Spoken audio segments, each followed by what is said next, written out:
contohnya dia pilek, misalnya pilek salah satu sisi ya, pilek salah satu sisi, usia 5 tahun sama usia 60 tahun kira-kira sama nggak diagnosisnya? Putri? Bisa berbeda dokter. Untuk anak-anak mungkin bisa karena kemasukan benda asing. Kok nggak kedengeran ya, Put? Halo dokter. Oke, udah. Terdengar. Mungkin pada anak-anak bisa kemasukan benda asing dokter.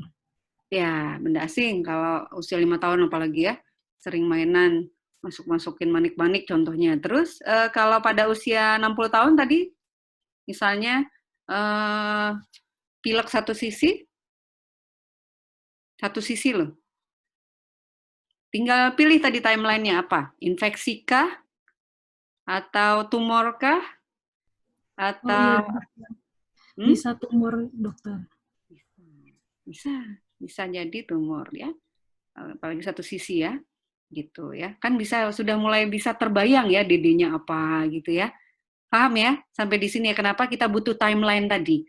Ya, kita melihat keluhannya itu apa, dia datang itu usia berapa, kemudian kita bisa mulai mereka-reka dari timeline-nya tadi. Kemudian kita bisa mendidik dengan baik. Gitu, tentunya dengan anamnesis yang baik. Ya, anamnesis, pemeriksaan fisik dan lain-lain, tapi yang pertama adalah anamnesisnya ini tadi, ya. Untuk kalian ketahui bahwa poin anamnesis itu untuk ujian UKM PPD ya, bukan hanya di OSCE saja, tapi di FIGNET yang ABCD-an itu multiple choice-nya kan FIGNET ya berdasarkan kasus ya. Nah itu yang keluar yang pertama kali pasti adalah anamnesisnya. Makanya kita harus pintar-pintar nanti juga mulai membiasakan mindsetting kita mencari keyword dari berbagai anamnesis DT-nya tadi. Ya, contohnya kayak tadi, keywordnya misalnya serak nih ya, yang tadi ya, pasien serak pada usia 25 tahun atau 30 tahun. Dia adalah seorang guru atau seorang penyanyi, vokalis. Nah, itu vokalis itu di keep in mind itu adalah salah satu keyword. Apalagi kalau misalnya untuk ujian ya, ujian memang pasti akan dicari keywordnya. Tapi untuk pasien beneran ya, pasien itu banyak variasinya. Itu yang harus nanti kita perbanyak pengalaman di situ. Tapi setidaknya kamu pakemnya udah tahu, udah paham bahwa pasien datang dengan keluhan dan dia datang di usia berapa, kita sudah mulai melihat timeline-nya. Tadi timeline-nya harus kita pegang ya, mulai bentuk mind setting-nya itu ada timeline. Ada pasien, nah itu anamnesisnya itu akan dapat nanti diagnostiknya itu ke arah mana. Sehingga akan sangat memudahkan sekali kalian nanti untuk belajar selanjutnya. Gitu ya. Oke, riwayat penyakit dahulu sudah dijelaskan di video ya. Kemudian riwayat penyakit sampai riwayat penyakit keluarga sudah ya kayaknya ya, Seno? Halo. Halo. Sudah didengarkan sampai selesai videonya? Kalau saya baru sampai riwayat penyakit dahulu, dokter. Yang lain? Siapa yang udah sampai selesai? Atau memang waktunya nggak cukup? Nggak, cuma 24 menit kayaknya. Saya sudah, dokter. Sudah? Di video ada riwayat keluarga sampai riwayat sosial ekonomi juga sudah dibahas. Sudah ya, sudah selesai ya. Berarti di video itu sudah sampai dengan selesai ya? Oke. Ya, oke. Jadi kita review lagi untuk riwayat penyakit dahulu. Riwayat penyakit dahulu tidak tidak hanya berkisar di pertanyaan yang rutin diberikan mungkin di bagian-bagian lain ya. Pertanyaannya apakah ada DM, hipertensi, dan penyakit kronis lain? Tidak hanya seperti itu ya. Tapi luas yang harus kita tanyakan. Makanya memang pengetahuan-pengetahuan saat di S1 itu memang harus dikembangkan saat ini. Bagaimana cara pengembangannya? Ya memang kita harus ketemu banyak kasus baru nanti akan terbayang, oh iya harusnya kan yang seperti ini harusnya ditanyakan gitu ya. Karena nanti seiring waktu kalian akan berbagi pengalaman dari pengalaman di PJP juga ya pastinya ya, sehingga akan terbentuk anamnesis yang baik. Saya sampai dari riwayat penyakit dahulu apa aja sih yang harus ditanyain gitu ya. Kemudian untuk obat-obatan kita juga harus menanyakan apakah ada alergi obat atau tidak ya. Jadi bukan hanya alergi makanan, alergi hirupan seperti alergi debu dan lain-lain ya, tapi juga alergi obat ada atau tidak. Itu memang wajib. Ya, jadi sebelum menulis resep kamu harusnya sudah nulis di atasnya. Jadi kalau resep yang sudah baik itu harusnya di yang paling atas itu sebelum penulisan resep ada tulisan alergi obat (2) ada atau tidak. Kalau ada apa? Alergi obat pada apa? Obatnya apa? Gitu. Itu ada tulisannya seperti itu harusnya. Contoh resep yang baik ya. Ya itu kalau memang tidak ada di situ ya setidaknya di riwayat penyakit dahulu kita juga bisa menanyakan ada nggak riwayat alergi obat ya. Kemudian ada yang mau ditanyakan nggak riwayat penyakit dahulu? Raisa?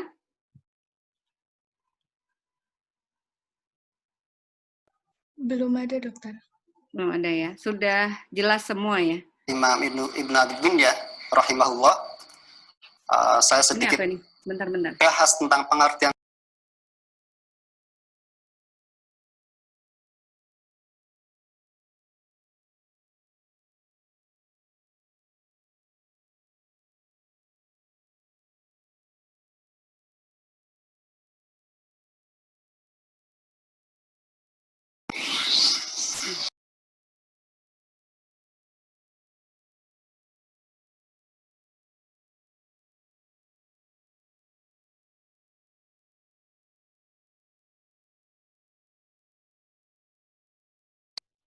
Oke.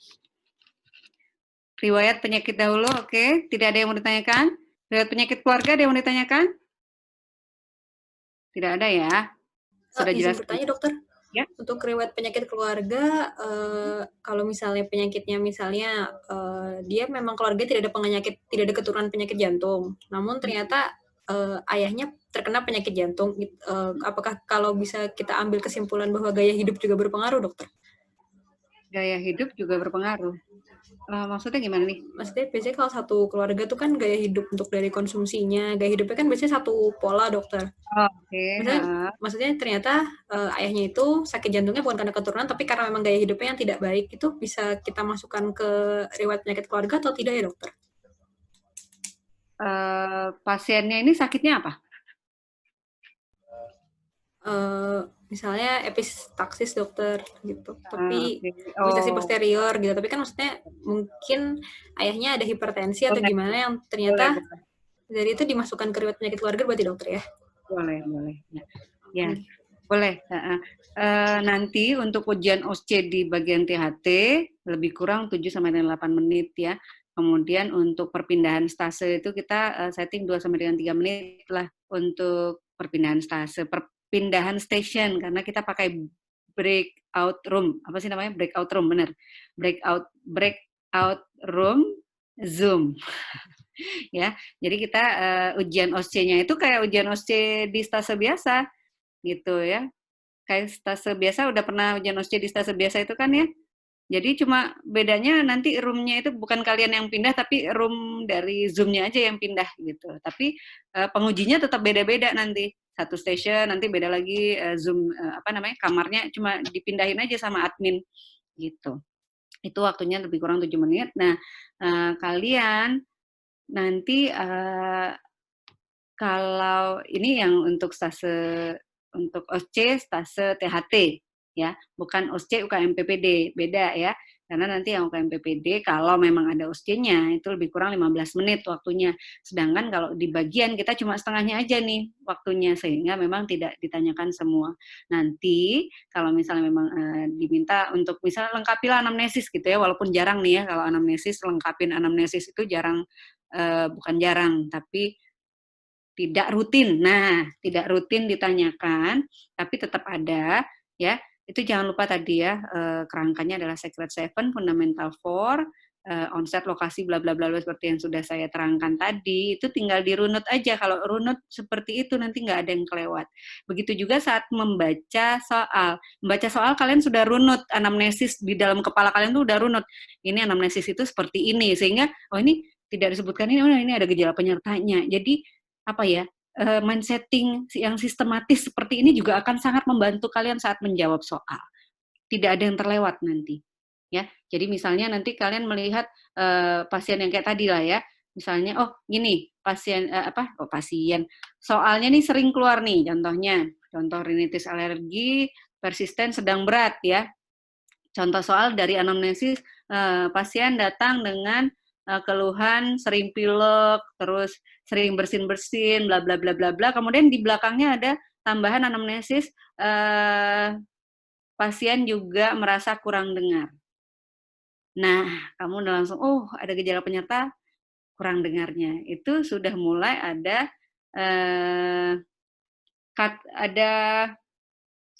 ada kata pentingnya. Jadi di situ sudah mulai kamu sudah harus bisa memilih, oh ini sesuatu yang penting harus dieksplor nih, gitu ya. Kemudian tapi pertanyaannya yang harus kamu jawab bukan anamnesis lanjutan, bukan melengkapi anamnesis contohnya ya.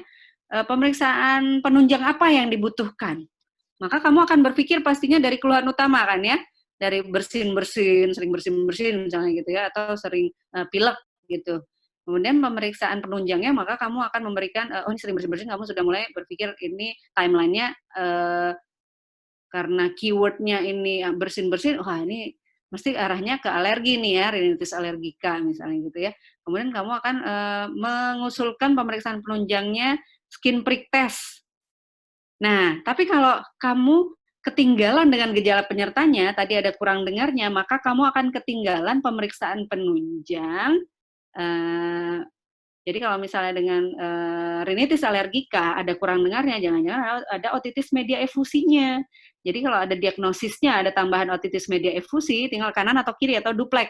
Jangan lupa ya, etiologinya, diagnosis lokasi juga harus dicantumkan. Jadi bukan hanya otitis media efusi, tapi otitis media efusi kanan, kiri, atau dua-duanya. Nah, kalau itu terlewat, tidak kelihatan gejala penyertanya itu, maka kamu tidak akan terbayang bahwa harus pemeriksaan penunjang timpanometri maupun audiometri. Tadi ada kurang dengarnya, gitu, paham kan? Kamu tidak akan terbayang, misalnya kamu mau menambahkan pemeriksaan fisik untuk kurang dengar. Apalagi untuk koas wajib ya, kalau ada kurang dengar, kamu harus mencantumkan tes garpu tala. Sebenarnya sih tes bisik dulu ya, tes bisik dan tes garpu tala. Tapi tes garpu tala ini nggak boleh, nggak kamu sebutin nanti. Kalau misalnya ada kurang dengar, ingat-ingat ya, dari sekarang ya, itu sering banget keluar OC. Ya, kalau ada kurang dengar, maka kamu selalu sebutkan ada pemeriksaan fisik tambahan, yaitu pemeriksaan screening pendengaran dengan garpu tala kalau untuk koas. Ya, kemudian pemeriksaan penunjangnya apa? Audiometri, timpanometri, bisa. Gitu. Itu yang tidak akan terlewat bila kamu paham dari anamnesisnya itu kamu kuatkan, sehingga ilmu-ilmu yang sudah kamu kumpulkan kemarin itu mulai tertata dengan baik, menghasilkan diagnostik yang baik, tata laksana yang baik, kemudian komunikasi, informasi, edukasi, serta profesionalitas yang baik. Gitu. Apa sih profesionalitas itu? Profesionalitas itu ya sikap profesional kita dari pasien datang ya, membuat pasien merasa nyaman, profesionalitas kita sebagai seorang dokter yang melaksanakan pelayanan sesuai dengan SOP rumah sakit. Jadi bagaimana menginform konsen pasien, bagaimana cara merujuk, itu adalah profesionalitas gitu. Ya. Itu pentingnya sebuah anamnesis yang sangat akan membantu kalian saat ujian nanti maupun langsung saat ke pasien. Itu akan sangat menyelamatkan sekali bila mulai dari sekarang sistematisasi otak mulai dikendorin, kemudian yang kemarin lepas-lepas puzzle-nya belum pas, silakan puzzle-nya dibenerin ya. Jadi intinya adalah mind setting untuk sistematisasinya harus baik. Gitu. Gitu ya, Reni? Itu foto apa asli? Oh, asli. Tadi sempat terpotong. Ya, dokter. Ya. Gitu. Ada yang mau ditanyakan? Untuk anamnesis, saya rasa sebenarnya simple, tapi memang kalau tidak diatur dari sekarang, kamu akan bolak-balik bingung. Apa ya yang harus saya tanyakan ya dari anamnesis ya? Keluhan itu kira-kira harusnya dirunut dari past tense ke present atau dari present ke belakang. Ya, saya rasa kalian sebagai koas selama ini pasti banyak yang bertanya-tanya seperti itu. Karena saya dulu sebagai koas saya juga agak bingung gitu. Ini harusnya uh, anamnesis yang baik tuh gimana sih? Jadi akhirnya kayak nebak-nebak aja nih anamnesis seperti ini. Atau kadang bahkan menghafalkan anamnesis. Jadi hanya berbasis dari menghafalkan, nggak bisa. Kalau hanya berbasis menghafalkan, kita akan mentok pada diagnostiknya itu hanya diagnostik organ. Diagnostik organ ya, jadi kalau misalnya pilek ya udah itu rhinosinusitis, hafalannya kayak gitu kok, gitu ya. Atau bersin ya udah, itu tebakannya udah itu ini aja, apa namanya, rinitis alergika. Nah, kamu nggak akan lagi nanti sudah mulai lupa nanti bahwa yang namanya rinitis alergika itu bisa menyebabkan otitis media efusi, bahwa yang namanya rinitis alergika bisa disertai dengan konjungtivitis atau dan lain-lain gitu. Sehingga memang ini saatnya menyatukan antara teori dengan realita, dengan ilmu praktek gitu ya. Nah, nanti baru nih ilmu praktek ini dari anamnesis pemeriksaan fisik kamu menggabungkan dari video apa yang kamu lihat, apa yang sudah kamu rekam di dalam kepala. Nanti begitu ketemu sama pasien, ketemu sama masuk offline, masuk ke rumah sakit, kamu melihat alat-alat gitu ya. Nah, sentuhlah alat-alat itu dan lakukan seperti yang sudah diajarkan, walaupun dengan waktu yang sangat singkat, karena mungkin hanya 1-2 pekan ya, kalian di rumah sakit nanti ya. Benar nggak? Ya, dokter. Iya, dokter. Oke, dokter. Lama ya, Minggu, cuma sebentar kan, Ika? Ya, Oke, dokter. sebentar sekali ya. Tapi kemarin ya walaupun saya tidak bisa ke rumah sakit karena status saya WFH, work from home, jadi tidak ke rumah sakit dulu karena satu dan lain hal. Saya hanya akhirnya ya memantau dari rumah, dari online gitu ya. Saya tanyakan kepada koasnya apakah bermanfaat PJJ selama ini sebelum kalian masuk ke rumah sakit. Saat di rumah sakit bermanfaat enggak? Dan ya alhamdulillah sih ya mereka kebanyakan memang bilang sangat-sangat bermanfaat. Jadi memang betul-betul bisa terarah, sudah mulai terarah. Jadi udah nggak grogi gitu katanya, udah pede gitu. Begitu ketemu sama pasien, dia akan bertanya, anamnesisnya juga cek tek seperti itu, pemeriksaan fisik juga dia sudah mulai berani, walaupun memang terkadang memang tidak bisa mendapatkan langsung pemeriksaan fisiknya, karena dalam waktu 1 minggu itu paling pemeriksaan fisik skill misalnya ekstraksi serumen gitu ya, paling 1 atau 2 pasien. Apalagi di zaman pandemi seperti ini ya. Tapi setidaknya sudah terpapar langsung ke klinik, langsung ke rumah sakit. Ada offline-nya lah setidaknya ya. Untuk mekanisme pembelajaran berikutnya itu nanti kalian bisa mencari ilmu dimanapun dengan metode apapun. Contohnya misalnya ada workshop gitu ya, workshop THT gitu ya udah nanti ikut lagi bisa ya. Tapi yang jelas untuk saat ini adalah keamanan kalian, keamanan kita bersama itu nomor 1. Ya banyak hal yang memang harus kita postpone, banyak yang harus kita cancel, banyak yang harus kita kurangi, nggak ada masalah ya. Tapi kalau kalian punya niatan, punya keinginan apa namanya ya semangat yang tinggi buat bisa, pasti bisa. Bahkan bisa jadi lebih baik daripada yang stase offline. Kenapa saya bilang seperti itu? Karena justru malah seperti ini malah lebih sering terawasi juga, lebih sering in touch sama staff gitu. Karena memang nggak bisa langsung ke pasien. Tapi kalau misalnya langsung ke pasien, terkadang kita nggak bisa lebih lost gitu, lebih tidak termonitoring dengan baik bahkan gitu. Jadi ada plus minusnya lah ya. Ya jadi ambil aja yang termaksimal, teroptimal dari kalian gitu. Begitulah ya. Jadi pelajarannya bukan hanya tentang anamnesis nih ya. Ini wejangan dari apa ya, kordul klinik. Ada yang mau ditanyakan lagi? Maaf dokter, izin bertanya dokter. Ya, gimana Seno? Terkait tadi kan dijelaskan mengenai riwayat penyakit dahulu dan menjadi pertimbangan untuk tata laksana. Saya masih kurang jelas dokter terkait itu dokter.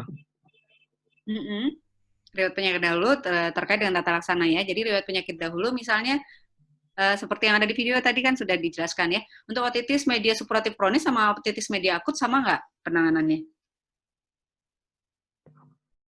Berbeda, dokter.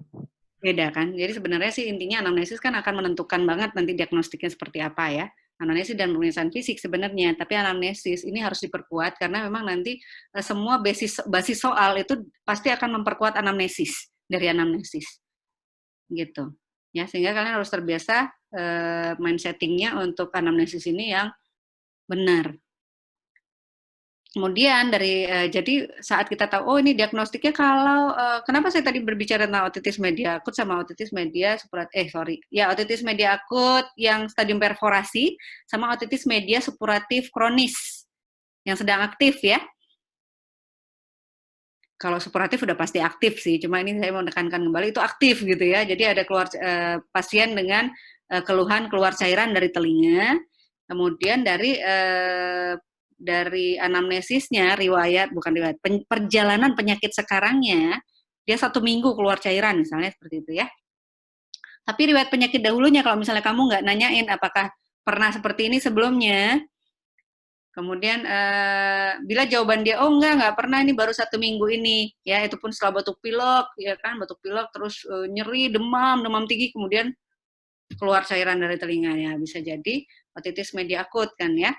Kemudian bedanya dengan kalau itu dia oh iya ini sudah sering dari kecil saya seperti ini, sering bolak-balik kambuh-kambuhan, misalnya dia bilang begitu ya, riwayat penyakit dahulunya memang ada riwayat penyakit yang sama dari kecil ya.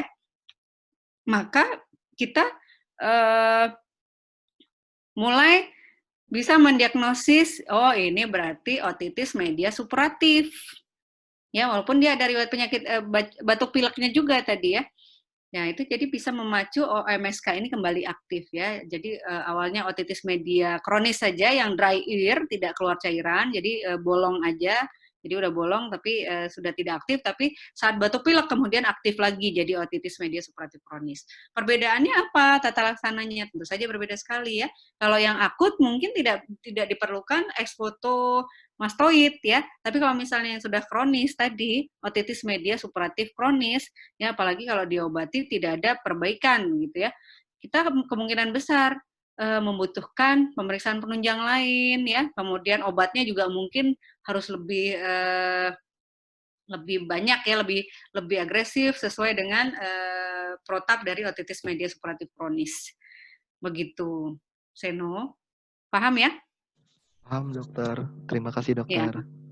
Ya, jadi terkadang kita merasa ini sesuatu yang sepele ya, tapi ternyata dari sesuatu yang sepele ini merupakan awal dari semua soal, ya, soal OSCE maupun soal Fiknet UKM PPD, gitu. Jadi ya bukan sesuatu yang sepele, ini memang harus dikuasai sehingga nanti ilmu-ilmu yang lain gampang masuknya, ya. Jadi kalau mau belajar tentang misalnya tentang apa ya, tentang faringitis, tentang tonsilitis, kamu anamnesisnya sudah baik, nanti akan semakin mempermudah ilmu itu masuk ya. Jadi ini betul-betul yang saya perkenalkan di sini adalah ilmu klinis. Ini ilmu klinis.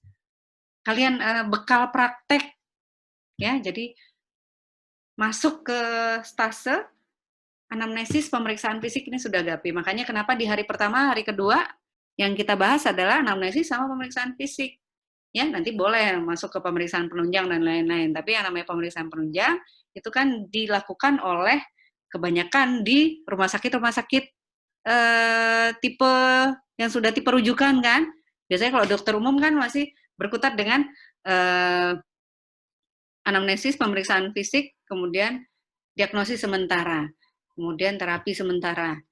Masih sekitar situ. Pemeriksaan penunjang paling apa sih? Pemeriksaan penunjangnya paling foto ya kan? Terus apalagi lab dan lain-lain ya. Tapi tetap ada dan akan kita ajarkan, tetap kita ajarkan gitu ya. Dan pertanyaannya ada pasti banyak, pemeriksaan penunjang itu pasti banyak, baik yang kalian lakukan atau tidak kalian lakukan. Contoh yang kalian lakukan, misalnya pemeriksaan penunjang untuk rhinosinusitis misalnya ya, maka kalian lakukan ex-photo waters. Nah, sedangkan yang kalian tidak lakukan adalah pemeriksaan nasoendoskopi, endoskopi pada hidung. Kemudian apalagi CT scan, itu tidak kalian lakukan, bukan kalian yang meminta, ya, dan bukan kalian yang melakukan, tapi kalian rujuk untuk pemeriksaan penunjang tersebut. Itu pun tetap harus disebutkan nanti saat ujian. Ya, jadi kalau misalnya ditanyakan pemeriksaan penunjang apa pada pasien sinusitis, X photo water, CT scan, SPN, nasoendoskopi, itu tetap harus kalian sebutkan. Jadi bukan hanya yang dilakukan oleh dokter umum, tapi juga pemeriksaan penunjang lanjutan. Begitu. Ya, saya minta kalian tetap mengumpulkan 5 soal episode terakhir dan sudah mulai dibuka-buka dari sekarang, sudah mulai dicatat apa yang mau kalian tanyakan. Sehingga misalnya nanti, oh ini otologi kok susah ya, ada soal tentang otitis media kronik dengan CHL sedang telinga kanan.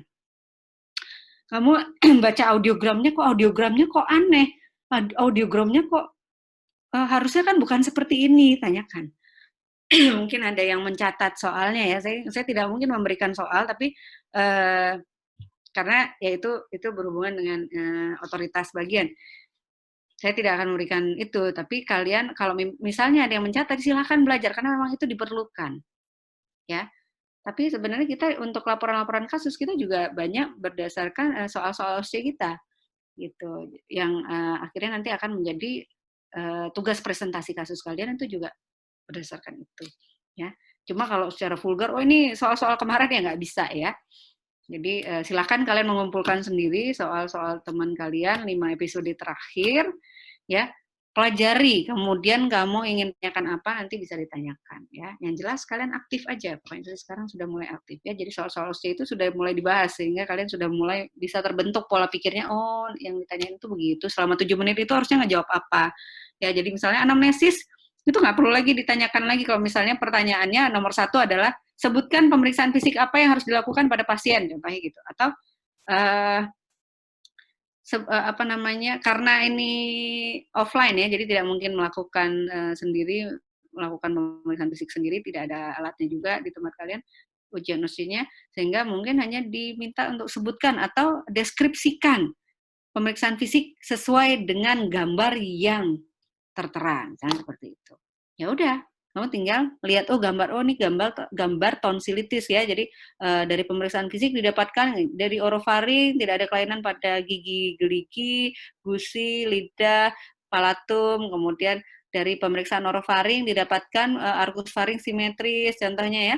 Kemudian uvula ada di tengah, tonsil T33, kriptom lebar, ada detritus, ada apalagi hiperemis, apalagi faring granulasi, faring hiperemis, dan bla bla bla bla bla.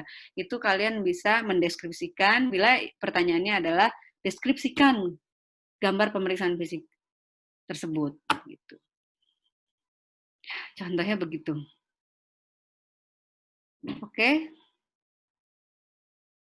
Ada yang mau ditanyakan lagi tentang anamnesis? Izin bertanya, dokter. Ya, Ika? Kembali ke contoh soal tadi, untuk yang rinitis alergi tadi, dokter, dengan gejala penyerta kurang dengar, untuk tes Garputala itu termasuk pemeriksaan penunjang atau pemeriksaan fisik? Pemeriksaan fisik tambahan. Pemeriksaan fisik sebenarnya. Jadi kalau ditanyakan pemeriksaan penunjang, kita tidak lazim menyebutkan pemeriksaan Garputala, pemeriksaan penunjang, tapi pemeriksaan fisik tambahan. Sama seperti diafanoskopi pada pasien rhinosinusitis. Itu bukan pemeriksaan penunjang, tapi pemeriksaan fisik tambahan. Gitu, Ika. Jadi kalau misalnya soalnya lakukan pemeriksaan fisik, itu sampai pemeriksaan Garputala ya, atau bagaimana? Ya, betul, sampai pemeriksaan Garputala. Karena ini ada kurang dengarnya, maka diperlukan pemeriksaan Garputala, dok, gitu. Pasti kamu dicap pinter. Gitu ya. Baik, dokter, terima kasih, dok. Ya, karena pada pasien rinitis alergika, walaupun pada stasiun alergi imunologi memang tidak ditanyakan Garputala, tapi kamu boleh menyebutkan kalau misalnya ditanyakan pemeriksaan fisik apa yang diperlukan, karena ini ada kurang dengarnya, maka bisa kita lakukan pemeriksaan fisik tambahan Garputala. Itu kalau di stasiun alergi, tapi kalau misalnya di stasiun otologi, memang Garputala itu pertanyaan intinya. Paham ya? Jadi pertanyaan tentang garpu tala nanti akan ditanyakan interpretasinya gimana dan lain-lain, panjang lebar. Tapi kalau misalnya di stasiun lain, kan kamu nggak tahu itu stasiun apa, ya. Yang ditakutkan itu, kamu nggak tahu ini stasiun alergi atau stasiun otologi yang dituju ke arah mana. Jadi lebih baik kamu lengkapi semua. Paham ya? Dan itu butuh latihan. Baik, Ya, untuk dokter. garpu tala jangan sampai nanti AO gitu ya. Misalnya swabah nanti lakukan dulu pada dari pemeriksa ke penderita, kemudian lakukan sebaliknya penderita ke pemeriksa. Itu harus disebutkan gitu. Paham ya? Nanti interpretasinya gimana? Nanti akan diberikan clue dari penguji. Oh iya, ini hasilnya ternyata swabah memanjang. Webernya misalnya Webernya ke kiri, terus apalagi dari rinenya bla bla bla bla.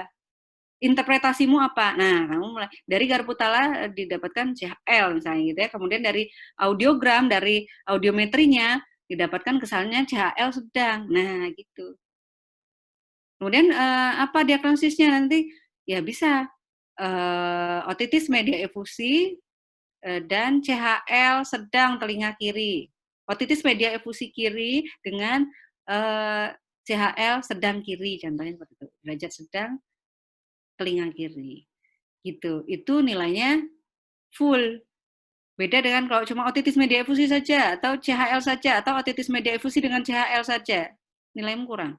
Atau otitis media efusi dengan CHL kiri saja, tanpa menyebutkan derajat, itu nilainya jadi kurang ya. Jadi yang seperti yang kita ketahui bahwa yang namanya penilaian OSCE itu ada skor 0, 1, 2, 3 dikalikan bobot. Jadi nanti bobotnya berapa, yang menentukan bobot adalah pembuat soal.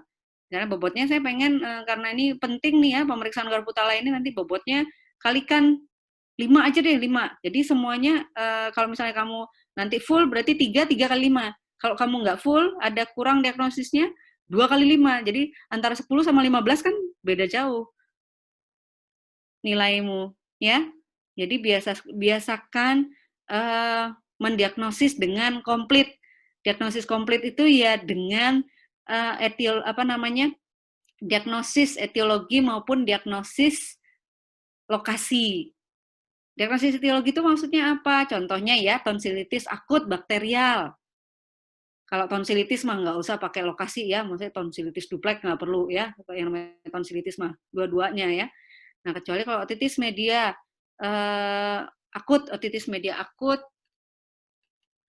sinistra, itu tuh nggak perlu sih kalau otitis media akut disebutkan bakterial atau tidak ya, karena memang mayoritas bakterial gitu. Ya, jadi bila diperlukan disebutkan dua-duanya, tapi bila tidak diperlukan ya sebutkan yang penting di situ. Makanya harus latihan. Ya, silakan nanti saya ditanya-tanya pas presentasi kasus ya. Setelah itu kemudian kamu nanya-nanya juga boleh ya, termasuk sama dosen yang lain ya, terbuka sekali di THT. Jadi kalian boleh bertanya apapun tentang THT. Gitu. Paham ya? Untuk anamnesis masih ada yang mau ditanyakan? Atau untuk stase di THT apapun yang mau ditanyakan boleh. Tidak ada, waktu tinggal 5 menit. Kalau memang sudah cukup, kita sudahi.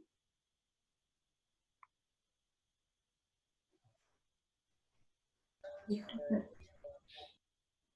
Sepertinya sudah cukup, dokter. Sudah cukup ya? Oke. Ya, sambil dilihat-lihat videonya, sambil dicari ya tugasnya 5 episode terakhir, sambil diisi e-logbooknya ya. Pokoknya lakukan yang terbaik yang kalian bisa saat PJJ ini. Terima kasih. Wassalamualaikum warahmatullahi wabarakatuh. Waalaikumsalam warahmatullahi wabarakatuh. Terima kasih, dokter. Terima kasih banyak, dokter. Dokter. Terima kasih dokter. Sama.